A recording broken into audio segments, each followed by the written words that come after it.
young chillin', a YouTube internet media villain. Can't be what you want her to be. She's a baby-faced heel on the first ring.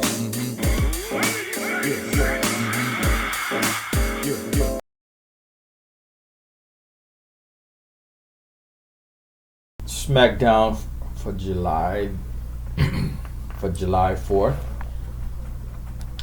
opens with Jacob Fatu. He attacks the Bloodline at the top of the show out in the parking lot. From there we go to Cody Rhodes. He opens up with a promo and he's interrupted by Randy Orton. He's also interrupted by Drew McIntyre, who talks a lot of shit, and he gets RKO'd. First match of the night. It's a tag team number one contenders triple threat match with the Secret Hervis versus B-Fab and Michin versus Charlotte Flair and Alexa Bliss. And that match was won by Alexa and Charlotte. Then we have an 8-man tag team with the Wyatt Six versus Berto Garza, Chris Sabin, Johnny Gargano, and Montez Ford. And the Wyatt Six. Tiffany Stratton comes out to cut a promo, and the Queen of the Ring, Jade Cargill, comes out and interrupts. Trish Stratus comes out also, and they all chop it up. I guess to prepare for the Evolution pay-per-view coming up. Yep. Then we have Solo Sikoa, who introduces Hakulio as Talatonga, his new name now. We have a tag team match. Andrade and Rey Fenix defeats Fraxium. Jacob Fatu and Jimmy Uso defeats Solo Sikoa and JC Mateo. And right after the match, the Bloodline 3.0 attacks. And they also put Jacob Fatu through a desk. The announcer's desk, actually. Isn't it always the announcer's desk, though? Yeah, it's become a staple. And that was SmackDown. Then we have Raw for July 7th. Seth goes to open the show, but Braun Breaker grabs the mic from him. And he talks about his match with Sami Zayn that was coming up. Then after that, Bronson, he gets the mic, and he talks about his match with Jey Uso. And then Paul Heyman comes out and talks Spanish for a little while. And then that just closes out the whole segment. Seth doesn't say shit. That's real. First match of the evening, Kairi Sane defeats Roxanne Perez. And then afterwards, Raquel Rodriguez jumps out.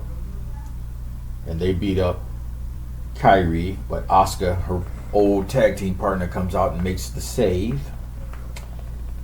Sami Zayn is attacked by Karrion Kross in the back on the way to the match.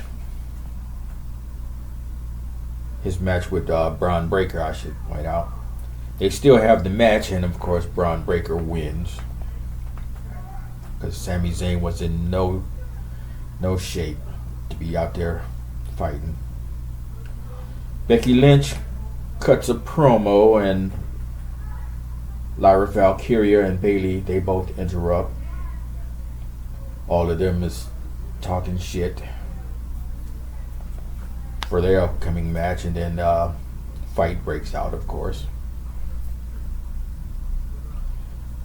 Jey Uso takes on Bronson Reed, and Jey Uso wins because of a disqualification, because Bronson Reed throws a chair into the ring. He wins, but it cost him 2 tsunamis.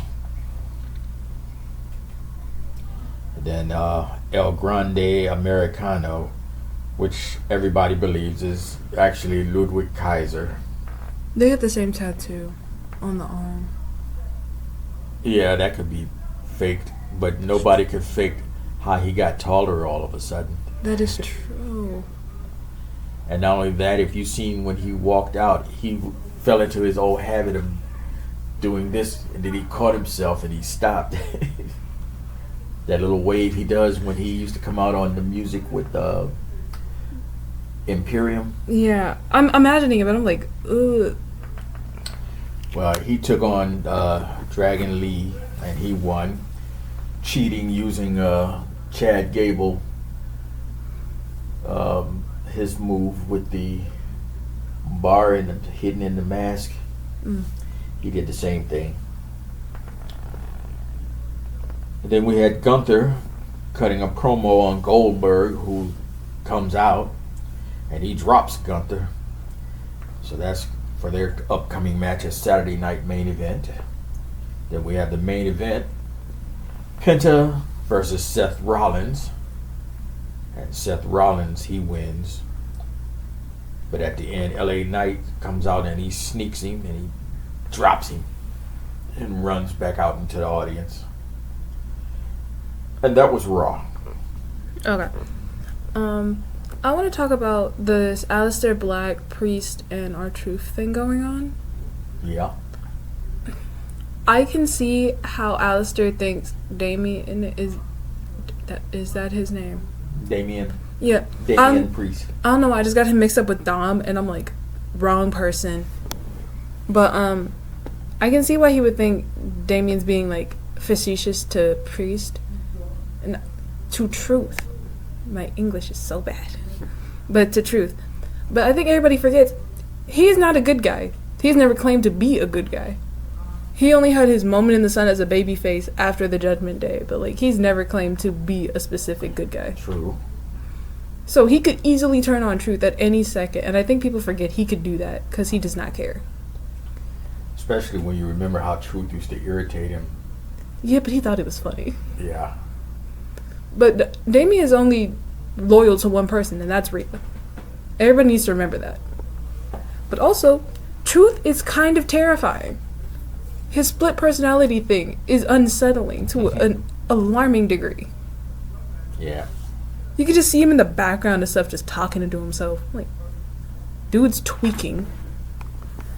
Also, Aleister Black just being the way he is just really funny to me. Because he's like, trying to be like so menacing, but it's like, I can't help but laugh at the dude.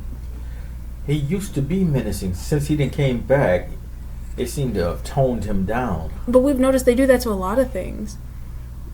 Like, the Wyatt Six is scary, but they're not as scary as they could be. Not anymore, yeah. Now that they see that they're fan favorites, so they can't Do as much. Yeah. Because Bray Wyatt used to do some, like, terrifying shit. Pardon my language. Who's your wrestler of the week? I don't have one for this week again. I thought I had one, but, like, I can't remember that match being... You know what? Yes. I'm gonna say Alexa Bliss. And that's just because I really like her, and I like how she took it away from Charlotte Flair. Yeah, you know what? I agree with you. That'll be my wrestler, too. Alexa Bliss, they don't give her as much recognition as they should. Either her or El Grande Americano. How dare you? Point 2. 2.0. Ugh. Okay. Especially when he came, I can't let that go. When he came out, he was doing that little pomp and circumstance walk, and then he had to catch himself, get back into. I'm guessing they had him do that on purpose. Yeah, you know they did. To see if anybody would pick up on it. It was hilarious to me. Okay, the Bloodline. Mainly, I want to talk about that new dude. I didn't realize how big he was until I saw him stand next to Jimmy, and I'm like, that's unsettling. Cause Jimmy is 6'3". This dude is 6'8". That's scary. Yeah, Haiku Leo is his real name. They call him Talatunga now.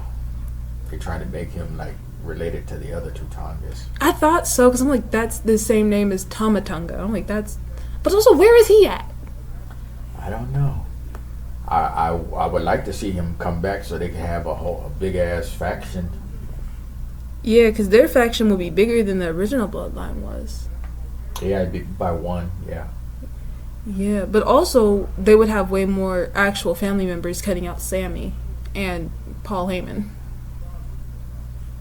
Yeah. The women's evolution thing coming up. With the one chick coming out in her all sequin pink suit talking to Tiffy. on Friday. Oh, Stratus. Yeah. Trish Stratus. I need to know. I love the old vets coming back, but at the same time, it's who invited you? Who wanted you specifically? I think she did. Tiffany.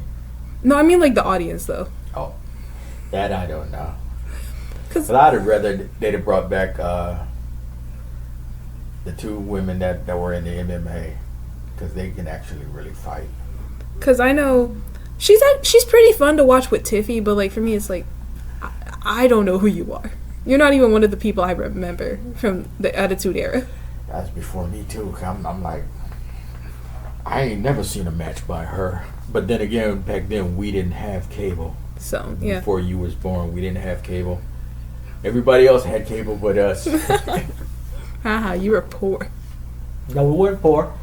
It was just, the circumstance was we were living in a part of Cleveland that did not have cable. Oh, I forgot we had that issue for a while. Yeah, it was certain zip codes in Cleveland that had cable, and we kept living in a place that didn't have cable. Cleveland's so weird. I had a friend who lived down in the projects. And they had cable. She had a Section 8 rent. She had cable. I had my own house, a job, and I still couldn't get cable. I could not believe that shit. I don't know if I'm going to cut this or not, because this is really digress. funny. May she rest in peace. Dang. I'm sorry. Forgive us. But because I'm thinking more, I know they would never bring her back because I know she's doing her own thing. But CM Punk's wife, Oh, AJ Lee. I know a lot of people want her back. But like, one, she's older. She's not gonna have that like as bubbly step to her as she did in her youth. Well, she's still been. I think she's still been working on the indies, so she ain't lost a step. I don't believe. No, I mean like it'd be weirder because she's now in her like 40s to like late 30s. It'd be a little weird seeing like a woman that age thumping and dancing around like a 20-year-old. You've been watching it. You've seen Natalie. She's up there. And Trish Stratus is up there. Charlotte Flair is up there. Yeah, and I think Charlotte Flair is unsettling. That ghoul needs to go somewhere. She unsettles me deeply. I'm sorry. But I'm also really... I want to know where the flip is Bianca Belair. She's posting all over her Instagram and TikTok account. Her and Montez just doing stuff. And I'm like, when are you coming back? I know you're hurt, but I know you're not really hurt. Did you see the video of his birthday party? Yeah. Okay. And I'm like, y'all are partying it up for this man's like 30-something birthday. But you can't come back to your job? Well, it's like that when you have enough time that you can take off. You know, you got time saved up. You can do that at And I know. jobs. But they also get paid when they're not wrestling now. And it's like, come back here. That's just to please you. Yes, but Can't you have a break from beating people's ass? She can, but like at the same time, it's like we need. Oh. Alright, but what I was saying before the thing skipped out, we need her back for this storyline with Naomi and Jay Cargill. Yeah. One, I love Naomi's thing that she's doing. Yeah. She's unsettling, she's being creepy, she's being scary, and I love it. But I feel like it would be even more impactful if we had Bianca there too. And she's also messing with Bianca. So they can gang up with each other, Bianca and Jay Cargill, go against Naomi. Naomi gets a tag team partner with someone we don't expect. I'm thinking the girl from NXT. Who, Julia? Yes. Or, out of left field, Nia Jax. That would also be cool because they're also sister-in-laws. Amazing. Or cousin-in-laws, whatever. Their family's weird. I don't think they push up the family angle. I think they should. Because you got to remember, they never really say that the women in the bloodline are here. So Right. they should say that to give us a little bit of a nod in case they ever do want to do a storyline where they push the women in the bloodline along with the bloodline. I think that would be an amazing turn because we don't really see much of like the women and dudes getting together as factions other than like, oh, maybe the Judgment Day, but that's not really women and men working together. It's just like, hey, we're just in the same vicinity. I need them to do like a merger of sorts. That would be great. That's an idea. But I need to think about what's happening with the Judgment Day. Which one? The original? No, the old Judgment Day. That's the original. I mean the new. Sorry, I got the switch. The current Judgment Day with Finn Balor. He's deep. Oh, Judgment Day. I'm thinking of the Bloodline. Bloodline. Yeah, my bad. I'm sorry. I thought so. You talking about the current Judgment Day. Yeah. Yeah, because the old one hasn't had any storyline with them in a while. Right. Okay. But, my bad. Brain fart. Okay. Yeah. But we need to see what the Finn Balor is doing. This man is doing some devious things behind the scenes, and you can see it. He's smiling at weird moments. He's getting weirdly schoolgirl giddy about things. Yeah. And then you just see funny. You see his right-hand man over here just scared of everything going on. Like he knows something is sinister brewing up, but he doesn't want to say anything. He's borderline ratchet if you think about it. I'm just like, what is going on here? He's like sneak dissing. But he got a sneak diss on him. Because why did we make a shrine to Liv Morgan? She's not dead. Not to mention, this is the exact same fucking thing that happened. I don't think he did that. I think Perez did that. I think it was both of them. Because he was like, look what Perez got y'all. It's in her memory. And she's like, Raquel, she's not dead. Yet still, she prayed to it. Did you see that? Yeah, and I'm like, what are we doing here? Or was that just because she was getting ready to go out to the match? It could be either or, but we never seen Roxanne do that before. So I'm like, what is this? But is Roxanne going to turn on her? Because I would think she would stay true to Liv as Damien stayed true to Rhea. But at the same time, we all need to remember that she turned on Rhea Ripley first. When her and Rhea Ripley were a tag team. And everybody in the group of the Judgment Day, aside from Roxanne Perez, has turned on Rhea Ripley before. And I said this last episode. All of these people have stabbed Rhea Ripley in the back. I would put it past them to stab Liv Morgan in the back. Yeah. I think people need to remember, none of these people are good. They're all doing things in their own benefit. Yeah, they are a ratchet crew. Very messy. And only 2 of them were really loyal people. And they got rid of those 2 loyal people. Oh, and then Carlito. I like how we said that at the same time. But we never even knew Carlito to be loyal because we never knew much about Carlito with him being in the Judgment Day, other than being comedic relief. And he is now champion in Puerto Rico right now. See, we lose a lot. Y'all let go of these amazing people. Because they let that one girl from NXT. She's doing amazing in the indies right now. I'm watching her Instagram account. She's doing crazy good. But y'all let go of these talents to boost up people who aren't even as good. I don't agree with it. But it's also with the same thing they're doing to Mello. We haven't seen Mello in a minute. The most that Mello has done this year that is predominant to me. I thought you were talking about Ryan. You thought I was talking about the baby? Yeah. Yeah, your grandson's a wrestler now. I'm like, what the hell is she talking about? Oh, I thought I had a stroke. I'm leaving this in here because this is really funny. But no, I mean, Carmelo Hayes, dang. Okay, I got you. I'm back. But they do that. They do the black man struggle on one of like the black male wrestlers all the time. I don't like it. And then they give him a white dude to boost him up.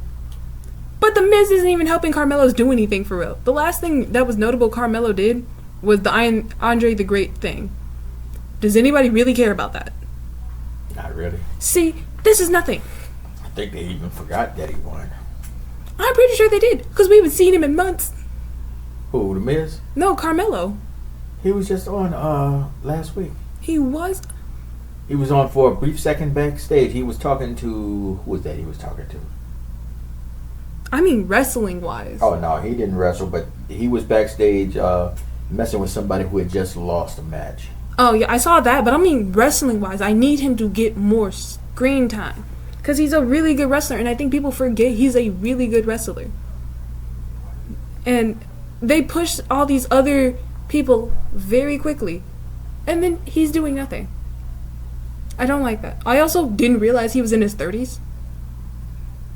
I thought he was in his 20s like Dom. I thought they were around the same age, and I just saw something and it was like Carmelo Hayes' 32nd birthday. I'm like, what the flip? And you know his partner, Trick Williams? Yeah. He's the champion on Impact, I believe. He left NXT. They got rid of him. He is champion over there, I believe. So it's like, what are we doing? We're wasting so many people who are so good and boosting up mediocre people. Like, he might not have left NXT, but he is the champion on Impact Wrestling now. I don't know if he left NXT, but this is the last thing I'm going to talk about. Karrion Kross. Karrion Kross is such an, enigma to me. He has so much going on, but they don't utilize him the way they should, because he's so unsettling to where it's like, he's creepy, but not too creepy, but it's like this man knows everything that's going to happen unsettling to a wide degree. He's called every downfall of each person, and it's happened in the next year. And I like that. They need to play more into his, weird mind like that. Yeah. And you know his wife, Scarlett? Mm-hmm. She's the champion on... Nah, I'm bullshit. I was about to hit you, because I'm like, she's also on show. It's the stroke, I tell you. But I'm just like, what? We're not utilizing him. Yeah, he's having a fight with Sami Zayn and he's beating up Sami Zayn, but we need to see him doing menacing things to everyone.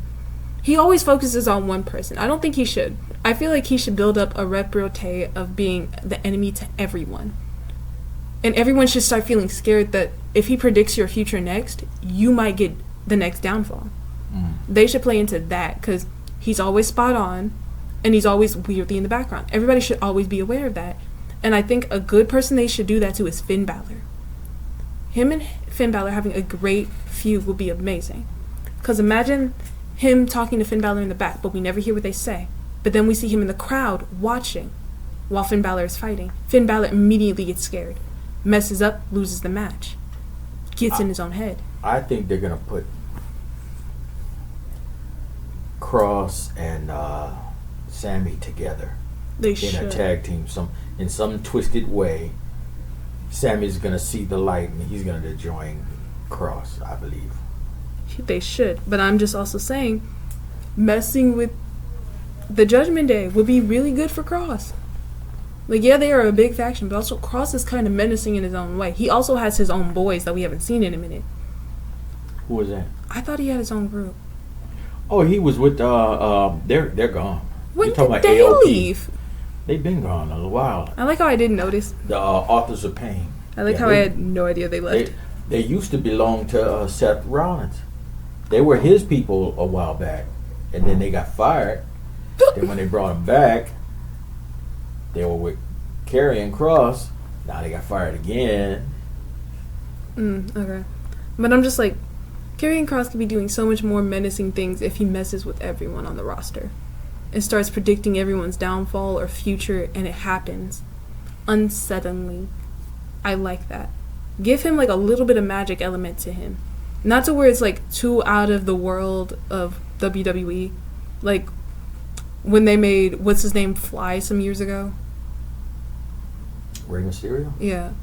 Let's not do that, but do a little bit of magic in here where it's the Wyatt Six are a little bit of they call bog that people.